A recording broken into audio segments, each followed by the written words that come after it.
Ini boleh dibuka kitabnya At-Tadhkirah fi Ahwalil Mauta wa Umuril Akhirah yang ditulis oleh Imam Al-Qurtubi. Beliau membahas tentang bagaimana suasana kubur itu mulai halaman 84. Beliau mengutip hadis Rasulullah Sallallahu Alaihi Wasallam. Ketika jenazah ada di kubur itu, kubur ngomong, ya benar Adam. Woi bang, kalau laki. Po, kalau perempuan. Kalau ditafsirkan dalam bahasa rengas. Ya benar Adam. Woi anak manusia. Magharrakabi. Kenapa lu lupa gua? Kata kubur. Kubur nih ngomong kubur. Kenapa lupa gua? Kata kubur. Anak baitud dudi, gua ini rumah tempat tinggal yang penuh ulat dan belatung. Itu kata Nabi yang ditulis oleh Imam Al-Qurtubi di dalam kitab At-Tadhkirah fi Ahwalil Mauta wa Umuril Akhirah. Jadi itu ulat bakal mangsa semua jenazah, semua tubuh. Artis dimakan, apalagi yang bukan artis. Yang ganteng cantik dimakan, apalagi yang jelek. Jangan lihat samping. Pakai nengok sebelahnya lagi. Yang pinter dimakan, yang bodoh dimakan, rakyat dimakan, pejabat dimakan. Semuanya, tadi itu pengecualinya. Illa hamilul Quran. Maka kita girang di negara kita ini luar biasa. Orang tua semangatnya luar biasa. Anak-anak suruh pada hafal Quran. Kita lihat tuh di TV kan. Masya Allah. Lagi zaman saya mah dulu belum ada yang model-model begitu. Ya sedapat-dapatnya ngaji di kampung kan ya. Itu masih udah alhamdulillah.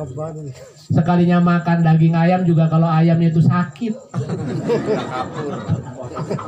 Lah iya, mak saya kan begitu. Udah potong tuh ayam tuh. Itu kalau udah begini tuh, udah ngiler tuh ayam tuh. Walaupun makan ayam sakit, untung aja jadi ustaz juga ya.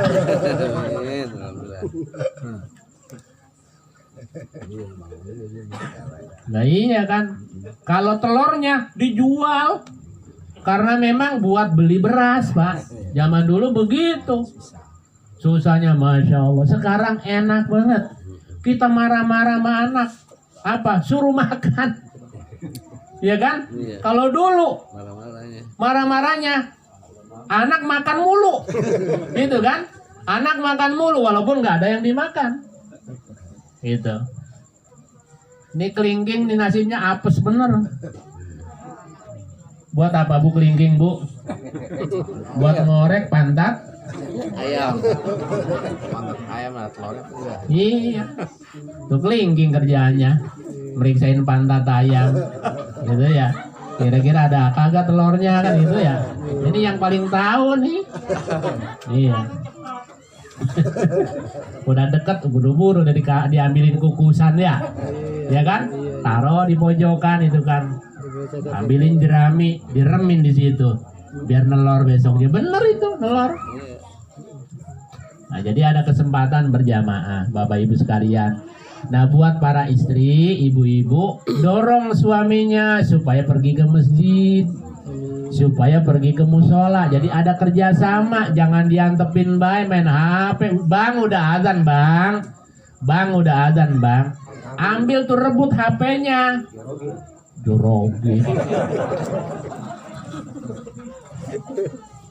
Bukan sembayang, berantem terus. Sembayang kagak berantem. Ya.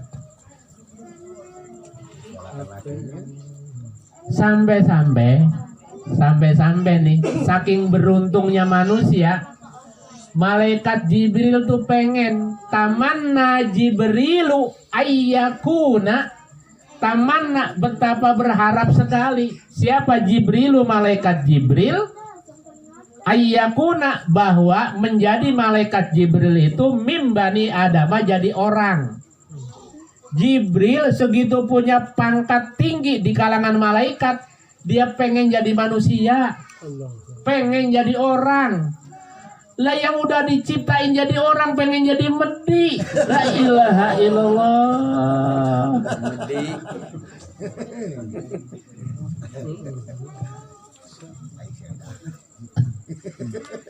Jadi Medi gimana? Medi kan kalau pakai baju yang transparan, ya. Medi itu, iya. Apa? Sundel bolong. Ya kan transparan itu. Kalau minum sop itu kelihatan itu kan. Sekarang kan banyak juga orang yang pakai bajunya transparan ya. Iya. Banget.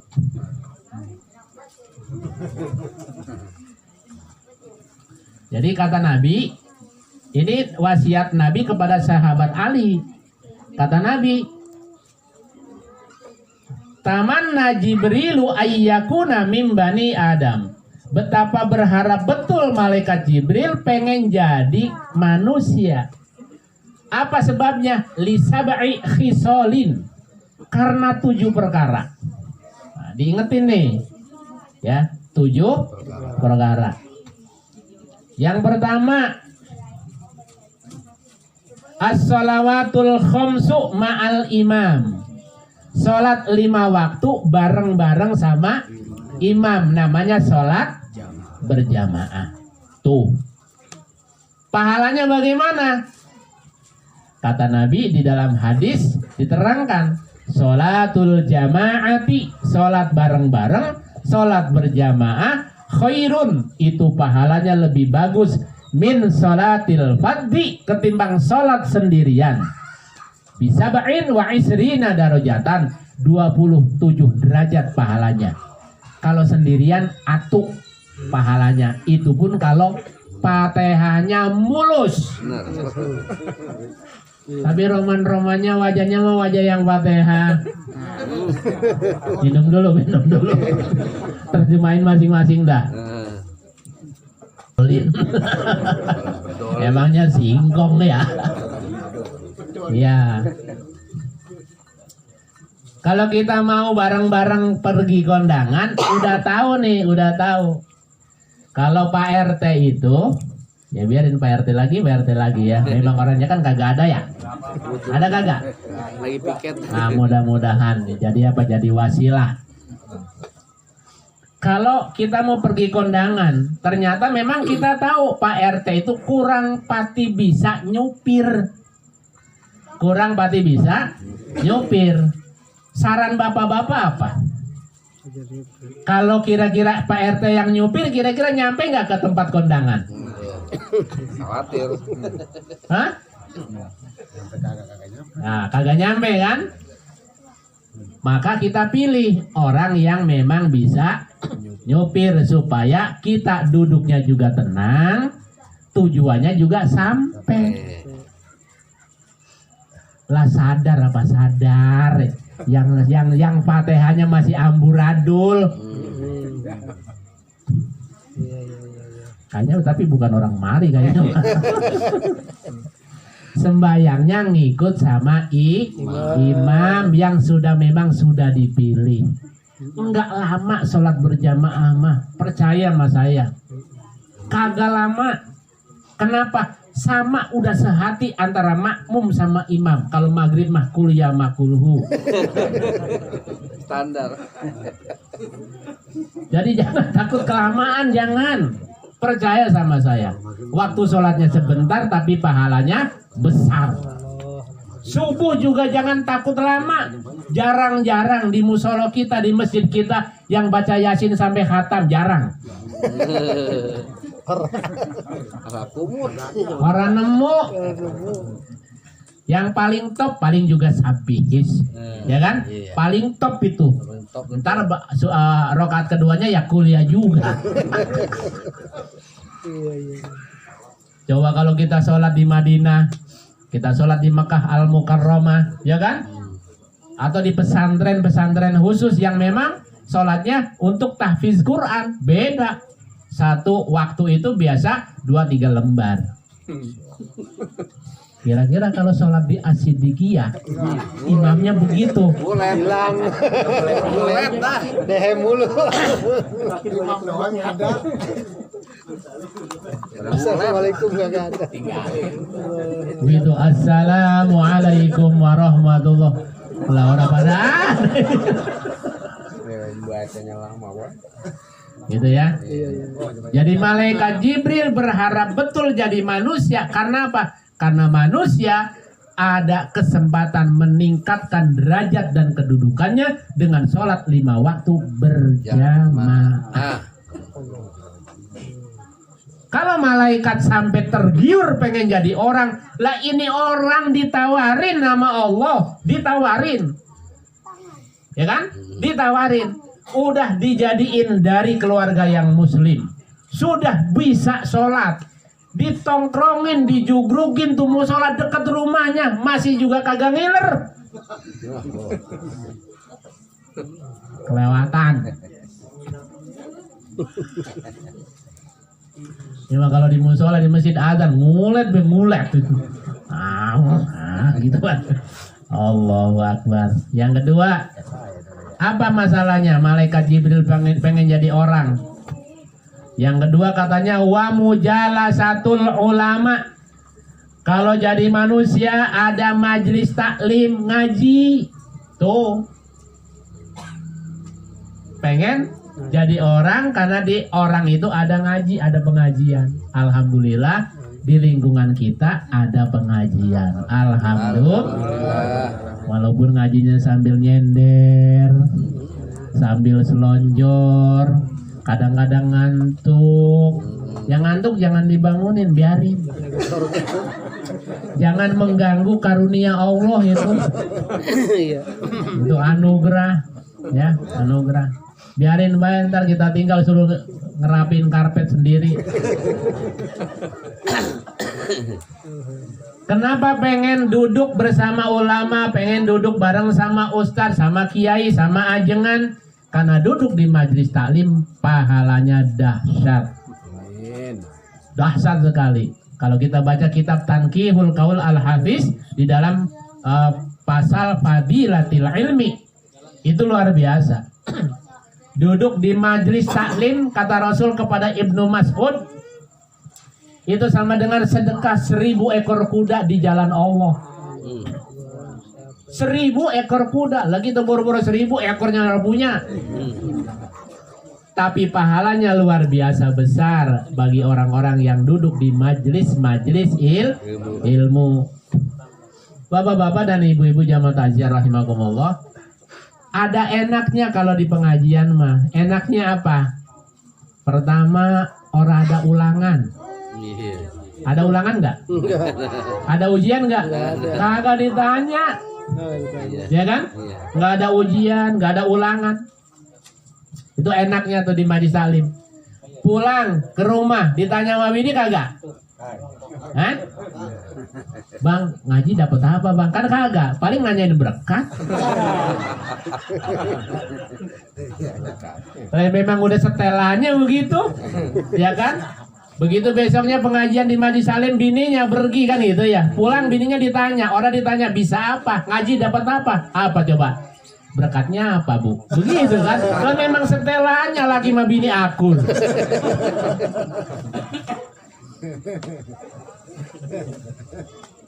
Jadi ngomong begini. Maaf nih, sengaja. Bukan ketelepasan ini mah. Bukan. Emang lagi kita tandain. Ya, makanya kan ibu-ibu kalau ngaji tuh tasnya gede bener itu. Alasannya apa? Alasannya katanya buat bocah. Bocah yang umurnya 35 tahun. Kalau bapak-bapak nggak pernah bawa pisang, karena lagi berangkat ngaji juga udah bawa pisang.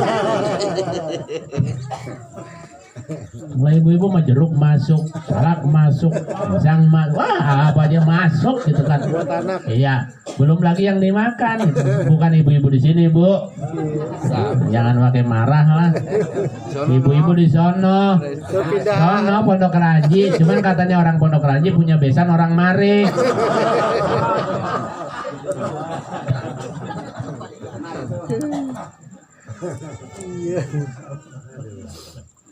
Yang ketiga, kenapa malaikat Jibril pengen jadi manusia? Wa iyadatul maridi. Yang ketiga, yang keempat. Yang ketiga, Yang ketiga, wa iyadatul maridi, ada kesempatan nengok orang sakit. Pahalanya besar juga nengokin orang sakit. Ya. Jangan pilih-pilih nengok orang sakit, sama. Biar kata dia gondok mah kita tetap kalau sakit kita tengokin. Karena orang sakit doanya mustajabah. Orang sakit diberikan anugerah oleh Allah, doanya terkabul. Maka siapapun yang sakit kita tengokin, kita datang. Bukan cuman kita doain dia biar cepat sembuh, tapi kita minta didoakan. Kesempatan kalau kita punya persoalan, tolong doain gua, tolong doain anak gua, tolong doain bini gua biar gua diizinin, gitu kan? Ini apa? Izinin apa dulu? Diizinin pergi ngaji gitu. Karena ada juga suami sampai sekarang orang pergi-pergi ngaji. Alasannya corona. Oh itu. Iya. Udah GR wae dulu. Kesempatan ini. Beloknya ke sono deh. Sampai sekarang belum pergi-pergi ngaji. Ada beberapa majlis taklim tempat saya taklim itu nggak datang-datang orangnya, nggak datang-datang. Katanya kalau ke majlis taklim takut terpapar, begitu. Padahal mah di majlis taklim itu tempatnya malaikat beristighfar. Kemudian yang berikutnya watasyi'ul janazah, nganterin jenazah. Ada pahalanya besar, kata Nabi, orang yang nyolatin jenazah pahalanya sebesar gunung Uhud. Orang yang nyolatin dan nganterin sampai ke pemakaman pahalanya 2 kali lipat gunung Uhud. Karena memang Pak yang pernah umroh ya Bu ya, itu gunung Uhud paling gede di sono mah itu. Ya kalau dibandingin Gunung Cermai di Kuningan mah ya nggak ada apa-apanya. Makanya kenapa tamsilnya Gunung Uhud? Karena Gunung Uhud paling gede di situ untuk memberikan perumpamaan. Jadi saking besarnya pahala nganterin jenazah. Makanya kalau ada orang meninggal, anterin jenazah yang benar.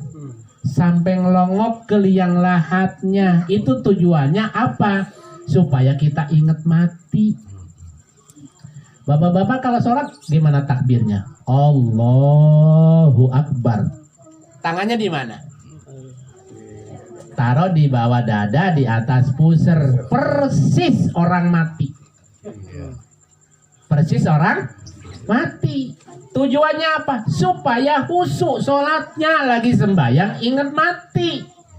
Jadi serius bacanya. Gitu. Dia mau orang lagi sholat buat nginget-nginget dompet. Dompet lupa narok, jadi sembahyang. Allah, oh iya, ditaruh di bawah. Jadi solusi mencari dompet yang hilang, Sholat. segera sholat. Allahu Akbar. Jadi nganterin jenazah, lihat tuh liang lahatnya. Itu pun bakal jadi rumah kita, yang dalamnya seberdirian kita, lebarnya 1 meter, lu panjangnya 2 meteran. Cuman segitu doang, ya Allah.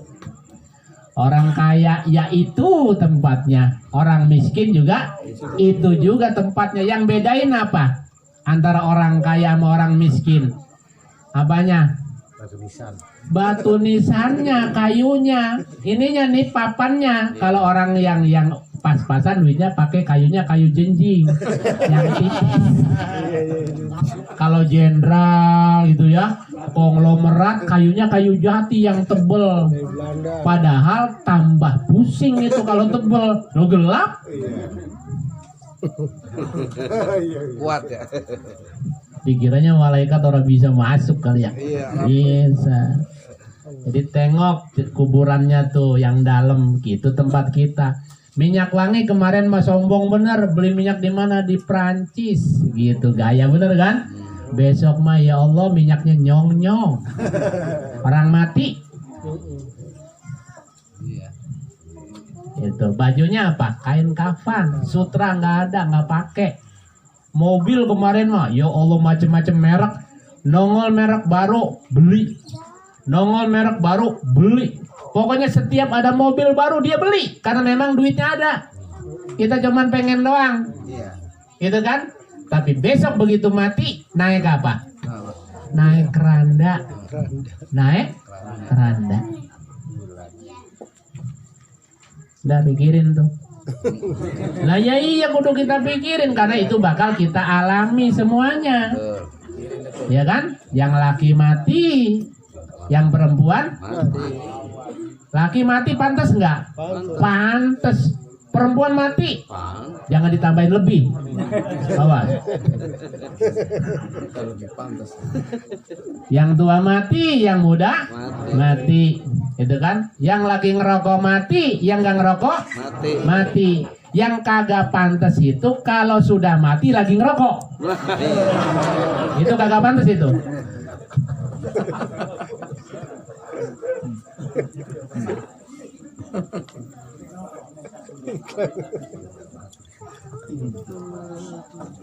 Yang berikutnya wasak yulma'i, menuangkan air.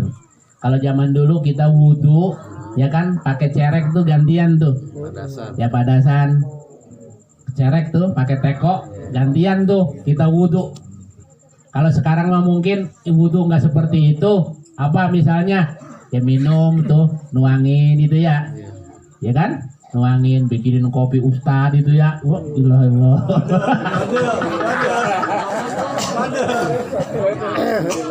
Ya, udah jangan dipikirin. Ah, buatin baik, buatin. Kode itu kode. Udah ntar potong honor.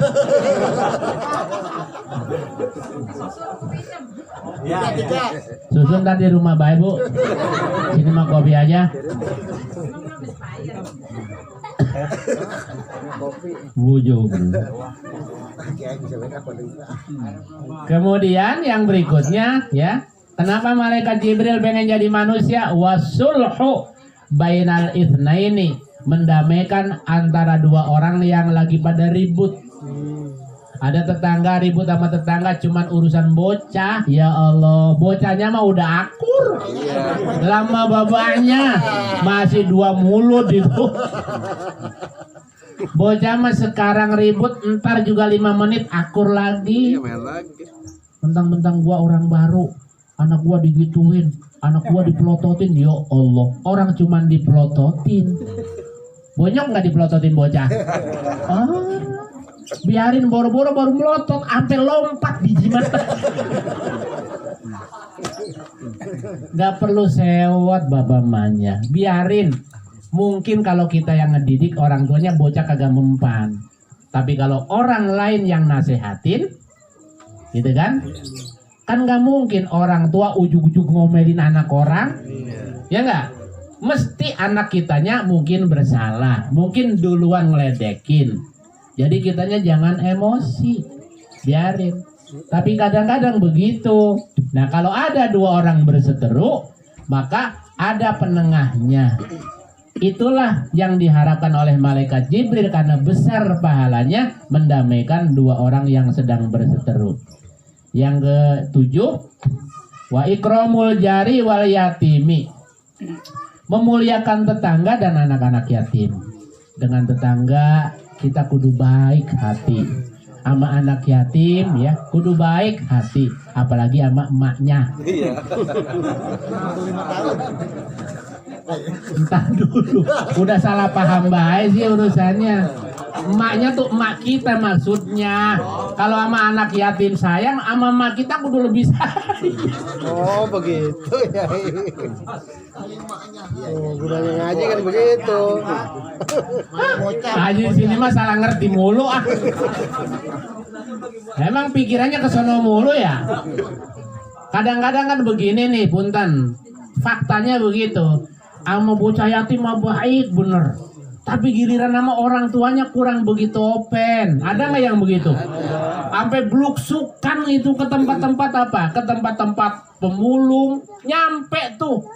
Lagi giliran sama orang tuanya, nggak nyampe. Ada yang model begitu, maksud mbaknya itu, maksud maknya, Iya, maknya itu. Bukan banyak ya. bukan maknya yatim. Maknya yatim mah orang kudu dibilangin. Udah paham masing-masing.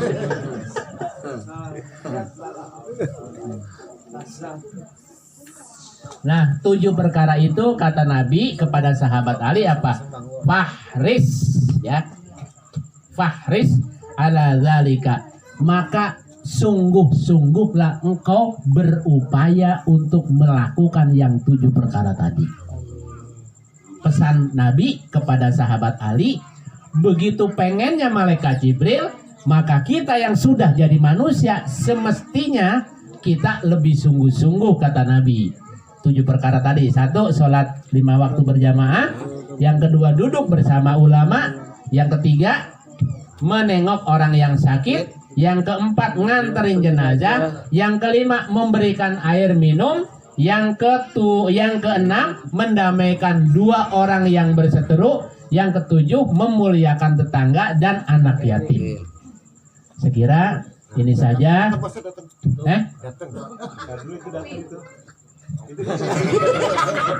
Iya, alhamdulillah.